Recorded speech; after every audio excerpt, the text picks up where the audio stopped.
The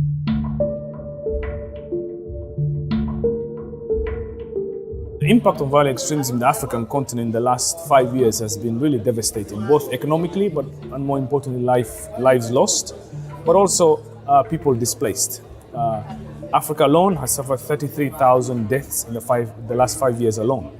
It's humongous. But this obviously is not as reported, partly because it happens in peripheral areas and it impacts many poor people.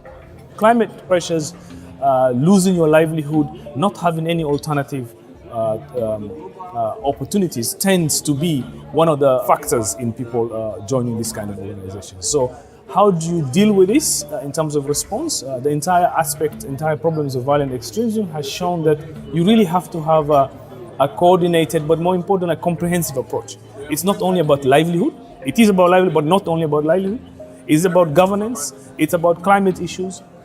It's about inclusion of young people and women and people who are marginalized. So we have our teams that work on climate involved in the program. We have our teams that are working on inequality and inclusive growth so that nobody is left behind involved. And we also have people who have a background in governance and mediation and peace building. So it forces interdisciplinary approach to a problem that is becoming really stunting development progress in Africa. Africa has grown since the turn of the century, average 5% a year, which has been very good.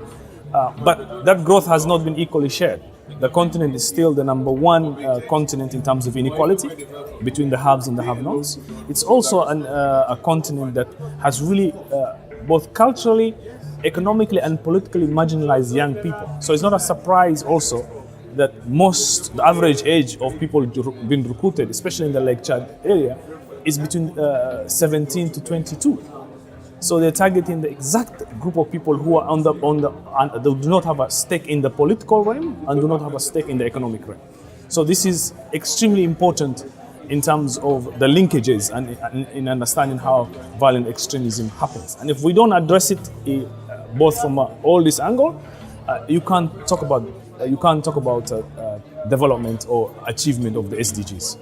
So to sustain peace in the Lake Chad region or all over Africa, and to deny space for recruitment to terrorism in the continent, you really have to empower, give young people opportunities. You have to deal with issues that are displacing them and affecting their livelihood, such as climate pressures.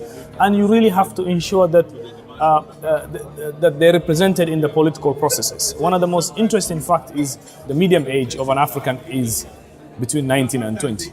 But an average age of an African leader is 66. The generational gap is also some of the things that we have to be dealt with, which means giving opportunity for young people in leadership and giving them access at that level also is important.